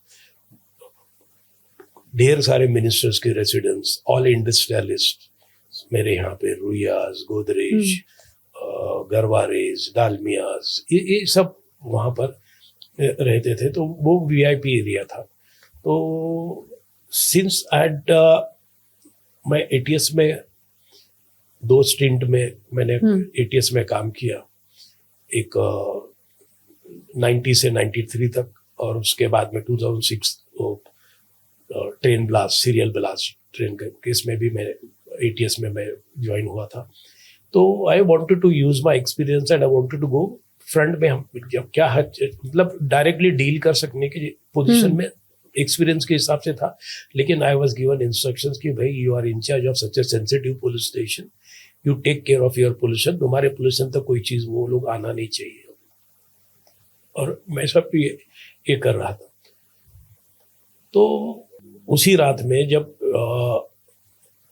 कसाब जो है, कसाब और इस्माइल कामा में, उन्होंने बीटी में शूट आउट किया, उसके बाद में कामा में आए। कामा में हमारे सदानंद दाते साहब ने उनके साथ में उन पे अटैक किया, फायरिंग हुई, काफी देर तक उनका चलता रहा, एंड अनफॉर्चुनेटली दाते साहब फेल अनकॉन्शियस, और वो लोग वहां से कामा से निकल गए। फिर जो है कसाब ये कामा से होते हुए गेट अवे व्हीकल के हिसाब से छुप के बैठे थे, और जैसे ही हमारे लेट करकरे साहब, कामटे साहब, सालसकर साहब, उनकी जीप, एक ऑर्डिनरी जीप जो कॉलेज जीप होती है पुलिस की, उसमें वो इमरजेंसी के हिसाब से वो कामा की तरफ जा रहे थे। एक दो टेररिस्ट जो थे, उस पर लास्ट लोकेशन उनकी कामा की मिल रही थी। तो ये छुप के बैठे थे सेंट जेवियर्स कॉलेज की गली में, जो गली CID ऑफिस से सेंट जेवियर्स के, और उन्होंने गाड़ी को एम्बुशिंग कर दी, इनकी गाड़ी को, और उसके बाद वो गाड़ी लेके कसाब और ये इस्माइल मेट्रो की तरफ से होते हुए कप परेड की तरफ चले गए, नरीमन पॉइंट की तरफ। और लोग परेशान हो गए, पुलिस की जीप से फायरिंग कैसी हो रही है। एक्चुअली वो गाड़ी में कसाब और ये थे, करेक्ट। तो वहां जाने के बाद, लेकिन इन द मीन वाइल ये फायरिंग में, क्रॉस फायरिंग में, जो कामटे साहब ने भी उसका जो जवाब दिया है, जो ऑफिसर सालसकर थे, करकरे साहब थे, वो गाड़ी का टायर बस्ट पंक्चर हो गया था, तो गाड़ी आगे नहीं चल पाई। नरीमन पॉइंट पे उन्होंने गाड़ी छोड़ दी, और गाड़ी छोड़ के वो एक स्कोडा गाड़ी, एक कपल था, एट गन पॉइंट उसे निकाल के वो गाड़ी लेके, लेकिन लकीली उस अपने कॉलेज गाड़ी में जो गाड़ी उन्होंने अबैंडन की पुलिस में, जादव नाम का हमारा ऑपरेटर था, उसने पुलिस को कंट्रोल रूम को इन्फॉर्म किया कि ऐसे ऐसे जा रहे हैं। And I was at Malabar hill police station. सब पूरे चेक कर रहे थे हम लोग, सब बंगलोज ये वो। और फिर मैं जब वो वहां से नीचे की तरफ आ रहा था, बालकेश्वर रोड की तरफ की, तो अगर टेररिस्ट वहां से निकले नरीमन पॉइंट मरीन ड्राइव की तरफ से आ रहे हैं तो एक एंट्री पॉइंट उनको बालकेश्वर ही इमीडिएट पॉइंट, राइट, तो वहीं हमको जाम करना है। तो मैं जैसे ही बालकेश्वर रोड पे नीचे उतर रहा था तो राजभवन है हमारे यहाँ उस एरिया में, तो वहां पर एक एसआरपी की कंपनी तैनात रहती है हमेशा, तकरीबन 100 बंदे, तो एट ए टाइम 70-80 बंदे तो ड्यूटी पे मतलब एट ए टाइम होते हैं। तो मैंने उनको तैनात किया था कि तुम जो है ये बालकेश्वर रोड पूरा संभालना है, ऐसे कोई ऊपर अंदर की तरफ नहीं आ रहा। जब मैं नीचे की तरफ जरा सुनना तो देखा कोई भी बंदा नहीं है, सब अंदर है। तो मैंने उनसे कहा कि भैया आप ये तुमको बाहर लगा दिया था, तो बोले नहीं, बोले हमारे सीनियर्स ने बोला है कि तुम राजभवन के लिए तैनात है, तुम्हारा काम सिर्फ राजभवन है। मैं बोला यार ये कयामत की रात है, तुमको जाएंगे भी तो इधर से ही जाएंगे, वही पॉइंट पे तुमको कहीं अलग तो नहीं ले जाए। फिर मैंने उनको लाके फिर वहाँ तैनात किया और उतर के मैं नीचे जाने लगा। तब तक वो कसाब और इस्माइल की जो गाड़ी है वो चौपाटी पॉइंट पे आ गई और हमारे बहादुर जवानों ने, ऑफिसर्स ने रोका। और जब वो कसाब को पकड़ने गए तो कसाब ने हमारे लेट ओमड़े कमांडर जो थे उनको उनके सीने में गोलियां डाल दी, लेकिन वो बंदे ने उसकी राइफल नहीं छोड़ी। इस्माइल को तो ऑफिसर्स ने वो एनकाउंटर में उधर ये कर दिया, लेकिन इसको जिंदा पकड़ा। और मैं जस्ट एक फरलांग उससे वो बैंड स्टैंड पे मैं आया और ये फायरिंग का इंसिडेंट हो गया। I was just 1 furlong away, 2 minute, एक सिग्नल जी, बैंड स्टैंड का एक सिग्नल और एक चौपाटी का सिग्नल, नेक्स्ट सिग्नल इस चौपाटी में। तब तक ये कसाब को फिर पकड़ के बांध दिए थे। तो फिर मैंने उसके मुंह में पूरा चेक कर दिया कहीं साइनाइड जो है ना कैप्सूल उसने ये नहीं। तब तक हमारे उस वक्त परमवीर सिंह साहब वगैरह जो थे वो वहाँ के जो सीनियर ऑफिसर सब आ गए थे कसाब को पकड़ने के बाद में। ये मैं जाना चाहता था फील्ड पे, लेकिन because of since I was posted at a very sensitive police station. जी sir, what is your take? I would like to ask you a question जो उस वक्त काफी रूमर था या what that Karkare sir, Salaskar sir, 3 great officials, high-end officials of our entire police team together in an unarmed coalesce. तो उस वक्त ये भी था कि was it a framed or was it coincidence? मतलब कुछ इसके पीछे conspiracy थी? नहीं, it was 100% coincident. You must have seen the photographs, जो वीडियो क्लिप्स वगैरह जो है। करकरे साहब विटिशन के सामने है, वो जैकेट पहन रहे हैं जी। और कामटे साहब जो he was additional commissioner east region, वो चेंबूर की तरफ से वही ब्रिज से उतर के वहां आ गए। सालस्कर साहब जो थे वो क्राइम ब्रांच बिल्कुल बाजू में है। तो ये it was merely a coincident. Right. और जनरली सीनियर ऑफिसर जो उनकी अपनी अपनी गाड़ियां, बड़ी बड़ी गाड़ियां होती है, पुलिस में कोई ये नहीं करता है। राइट। तो ये उनको तो एक टेररिस्ट को एक गेट अवे व्हीकल चाहिए थी और ये गाड़ी को उन्होंने एम्बुशिंग कर दी गाड़ी लेने के लिए। राइट। सो आई मीन ये सब जो भी था, it was just a rumour by the media where बताया गया था कि करकरे सर वगैरह को हमारी ही टीम ने या फिर इंटरनली किसी ने फ्रेम करके उनका एनकाउंटर करवाया गया था। देखिए ये तो सब दिखती बातें हैं। और फिर आपने देखा भी होगा टीवी पे जो इनके जो सैटेलाइट फोन्स थे, सैटेलाइट फोन्स का टोटल ये जो है इंफॉर्मेशन यूएस के पास में है। और जो बंदा पाकिस्तान में बैठ के इनका जो हैंडलर था वो ये बाकी बंदों को उस रात बोल रहा था कि पता है बंदो, तुमको मालूम नहीं तुमने कितने पुलिस के बड़े बड़े सीनियर ऑफिसर बंदों को मारा है। जी बिल्कुल। तो it was they were not knowing कि ये पुलिस की ऑर्डिनरी गाड़ी है, इसमें इतने सीनियर ऑफिसर्स बैठे हैं, बेटे किसी को कुछ नहीं मालूम। It was merely a coincident. Okay sir, एक और चीज जो मैं आपसे जानना चाहूंगी यहाँ पर, हमारे पास इतनी काबिल टीम है, whether it is ATS, the police and everyone.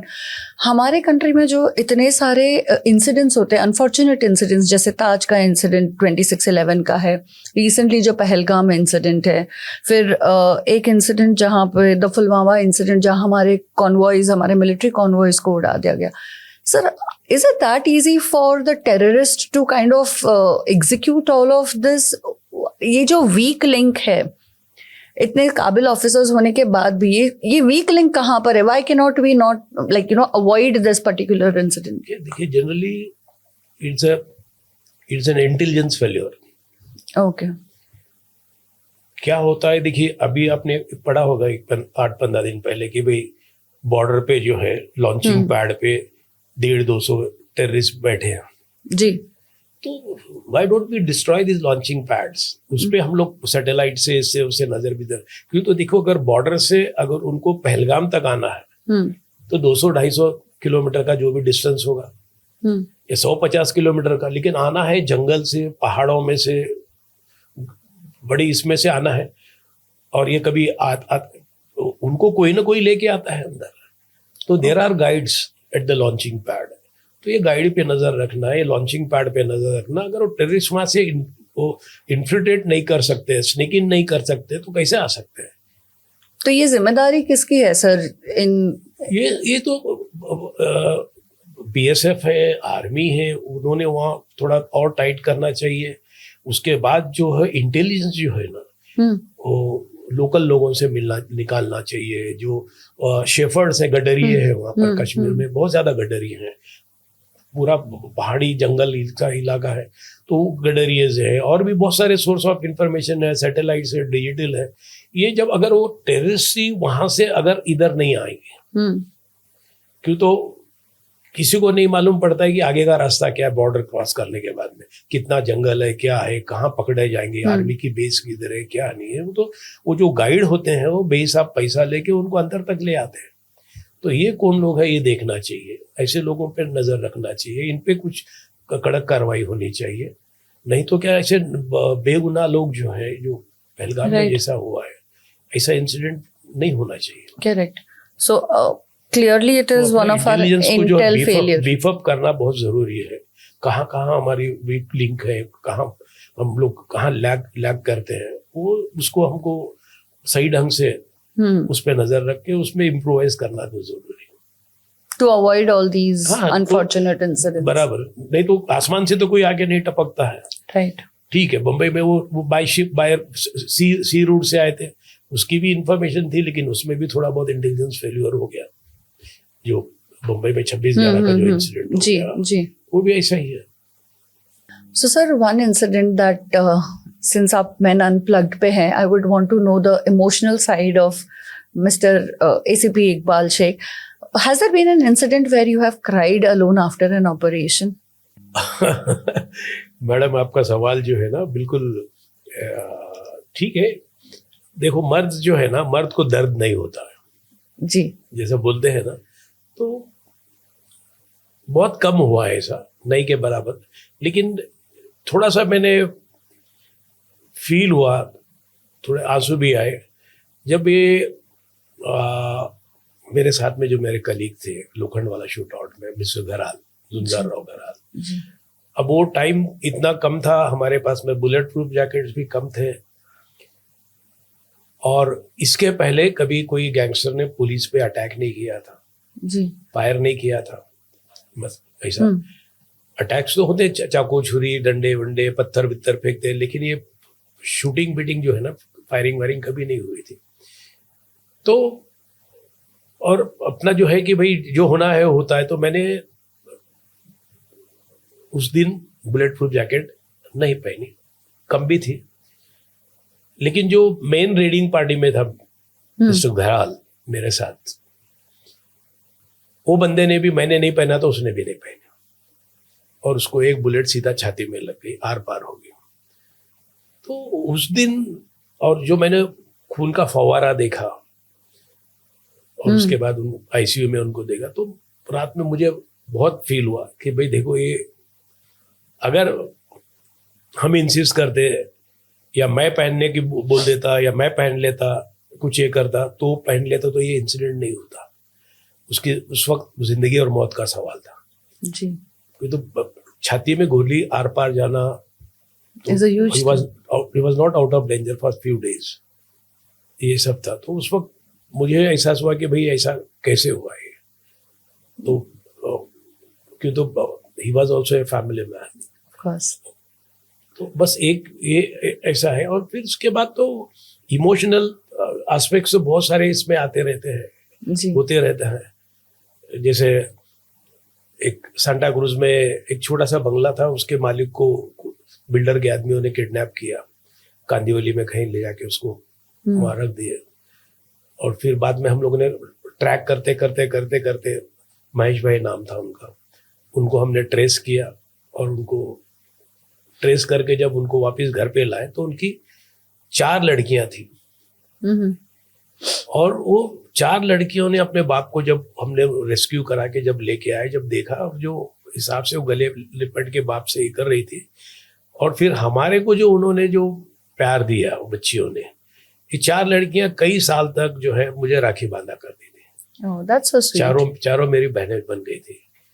तो ऐसी चीजें जो हम लोग ये करते हैं, तो उस वक्त भी जो वो एक बड़े लेवल का नहीं लेकिन छोटा ही ऑपरेशन था, 8-10 गुंडों से हम लोग 2-4 पुलिस वाले लड़ा के वो आदमी को रेस्क्यू करा के ले आए थे। जी। तो बाप को देख के बच्चियां जो है, जो उनका उनको ऑलमोस्ट, हाँ, क्यों तो क्या है वो प्रॉपर्टी के हिसाब से उनका किडनैप किया गया था। राइट। तो ऐसे बहुत सारे किस्से हैं कि जहाँ अपने को देखने के बाद में फील होता है कि एक इमोशनल एंगल, एक ह्यूमन एंगल जो है जी, वो आ जाता है। Sir, this brings me to another question. We all know one part, एक image हम सबके मन में बैठी हुई है about the police and the policemen वगैरह, which is somewhere कभी कभी of course we respect जिस हिसाब से आप हम सबके लिए काम करते हैं प्रोटेक्ट करने का, सेफ रखने का, but there's also another angle that many people feel the police is corrupted to a larger level कि काम सिर्फ पैसों से होता है when it comes to any police station. What is your take on that, sir? देखिए कैसा है कि फिरोज जी, हर डिपार्टमेंट में जो है ना ब्लैक शिप्स होते हैं। True. कोई भी डिपार्टमेंट लो, लेकिन पुलिस का क्या है, यूनिफॉर्म होने की वजह से, एक पब्लिक इमेज होने की वजह से वो सबके नजर में आता है। हालांकि अगर आप करप्शन में देखो तो बाकी के जो डिपार्टमेंट है, आपको बीएमसी बोलिए, पीडब्ल्यूडी बोलिए, और भी गवर्नमेंट के 50 डिपार्टमेंट है, बहुत ज्यादा करप्शन है, लेकिन पुलिस इसमें सबसे ज्यादा बदनाम है। होते भी हैं इंसिडेंट, ऐसे नहीं कि नहीं होते। तो ये कहाँ होता है, देखिए कि एक तो पुलिस की पुरानी कॉलोनियल इमेज जो है जी, जैसे माँ अगर अपने बच्चे को स्कूल ले जा रही, छोटे बच्चे को, तो पुलिस अगर बंदोबस्त पे खड़ी है तो उसको दिखाएगी, बोलेगी तू कुछ ये मांगेगा, वो मांगेगा, रोएगा तो देख ये पुलिस को देंगे तुम। तो बच्चे के बचपन से एक दिमाग में पुलिस का जो है ना एंटी इमेज जो है, एक डर सा बैठ जाता है, बोगी मैन, जैसे गब्बर सिंह जैसा है, बेटे सो जा नहीं तो गब्बर सिंह आएगा, वो वाला हिसाब है। तो ये इमेज एक है। और दूसरा, मैं आपको फ्रैंकली बताऊं कि we lack in to some extent community policing. Okay. Foreign में आप देखिएगा, had been to South Africa देखा मैंने, यूके देखा, तुम्हारा यूएस देखा, तो वहाँ की जो पुलिसिंग है इट इज मोर और लेस, ज़्यादा से ज़्यादा वो कम्युनिटी बेस्ड है। कम्युनिटी पुलिसिंग जिसको बोलते हैं, पुलिस ऑफिसर स्कूल्स में जाना, कॉलेजेस में जाना, इंटरेक्ट करना, उनको बच्चों को कंपास बॉक्स देना, पेंसिल देना, बैग्स देना, जिसपे पुलिस का पॉजिटिव इमेज ये वो जो है। अब यहाँ हमारे यहाँ अब तकरीबन लोग अभी इतने जागरूक हो गए कि भाई सब पासपोर्ट वासपोर्ट के लिए जाते हैं। अब सबसे बड़ा, अब जब आदमी इंटरेक्ट करता है पासपोर्ट के लिए पुलिस से, तो ऐसी ऐसी क्वेरी पुलिस निकालती है कि आदमी परेशान हो जाता है। अभी जैसे आप एक घर में रहने जिसमें लोफ्ट है, आप लोफ्ट में रह रहे हैं, नीचे आपके भाई या बहन रह रहे हैं, आप अपनी फैमिली के साथ ऊपर रह रहे हैं, तो बोले भाई ये लोफ्ट ऑथोराइज्ड है क्या? आप यहाँ कैसे रह सकते हैं, आपके इसमें तो ये नहीं है, वो नहीं है। मतलब ऐसी एक्सक्यूजेस पुलिस निकालेगी कि अब जैसा रीडेवलपमेंट का चल रहा है बहुत सारी जगह पे, जी लोग एक एड्रेस देते हैं और रीडेवलपमेंट में एक बिल्डिंग कब बनेगी, क्या बनेगी, जहाँ रहती है, भाड़े से रहते हैं, कब तक रहते हैं, वो देते नहीं, पुराना एड्रेस देते हैं, बस उसको अब वो पुलिस ग्राउंड बनाएगी। बोले भाई नहीं, ये तो रीडेवलपमेंट में गई है, तुम जहाँ रहते थे। अब समझो मेरे 2-3 फ्लैट हैं, मैंने पुराना एड्रेस अपने फ्लैट का दिया, जहाँ मैं भले नहीं रहता हूँ, उस बाजू में वही उधर आजू बाजू में रहता हूँ, कोई और जगह पे, अच्छी जगह पे नई बिल्डिंग बनी है कुछ, अगर मैं वहाँ रहता हूँ, वो जगह पे नहीं रहता हूँ, तो बोलेंगे भाई नहीं, तुम तो वहाँ गए थे, हम तुम तो वहाँ नहीं थे। तो राइट हमने नेबर से पूछा, बोले नहीं अब यहाँ नहीं, वो उधर रहते, कभी तो भी आते जाते। तो पुलिस ने ये देखना है कि भाई मैं वो आदमी जिसका ये कर रहे हैं वो कुछ पुलिस के रिकॉर्ड पे है, राइट कुछ एडवर्स रिकॉर्ड पे है, गुंडा है, बदमाश है, क्रिमिनल है, टेररिस्ट है, क्या है। तो ये जो चीजें हैं, फिर ये तुम्हारा दूसरी चीज है ट्रैफिक की। जी तो रास्ते पे तो हर किसी को पुलिस दिखती है, लेकिन आज के हिसाब से काफी जो है ट्रैफिक पुलिस में मैं सुधार देखता हूँ।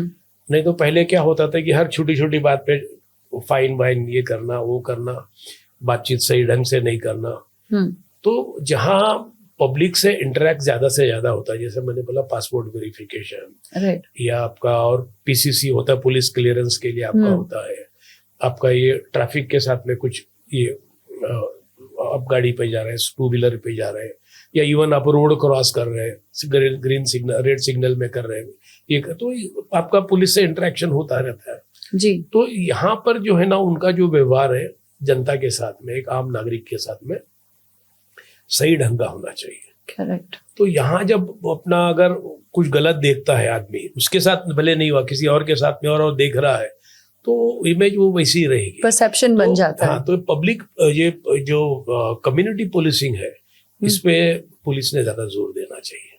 Correct sir, last question over here, if at all आपके बेटे पुलिस फोर्स ज्वाइन करना चाहे, आप उन्हें अलाउ करेंगे? देखिए, मैंने अब कभी ना नहीं बोला है। इनफैक्ट जो है मैं तो चाहता था कि भाई मेरा बेटा पुलिस में जावे या आर्मी में जावे। वो बचपन में स्कूल में वो कुछ उनके ड्रामेज ये वो होते थे, तो वो मैंने एक बार उसको मेजर की वर्दी पहना दी थी, 7-8 साल का था, तो कि भाई मेजर का रोल उसने किया था, ऐसा था। लेकिन अब वो जब हमारी लाइफ देखते हैं, पुलिस की, पेरेंट्स की लाइफ देखते हैं कि भाई जिसमें सोशल लाइफ नहीं होती है, छुट्टियां उट्टियां कभी मिलती नहीं, अच्छी नजदीक की शादियों में भी नहीं जा पाते हैं, त्योहार ईद के टाइम पे घर पे नहीं रहते हैं, और जो ड्यूटी आवर्स इतने सख्त होते हैं, कभी भी कॉल आ जाता है, क्या आ जाता है। तो वो देखने के बाद में आज की जनरेशन जो है ना, उनको उतना पुलिस का जो इन्फैचुएशन, एक वर्दी का इन्फैचुएशन होता था, वो अभी नहीं है। तो मैंने तो कभी ना नहीं बोला उनको, हालांकि ग्रेजुएशन वगैरह हो गया, सब हो गया, हर चीज से वो they could try for that, but लेकिन उनको हमारी लाइफ देखने के बाद में ऐसा कुछ नहीं लगता है कि भाई इसमें कुछ ये है। It's a really difficult life as a police officer. आप सबको प्रोटेक्ट करते हैं, सेफ करते हैं, you make sure everything is in discipline, but then the work life balance usually जो होना चाहिए शायद आपकी फैमिलीज के साथ आपका नहीं था। That's the sacrifice you make for us.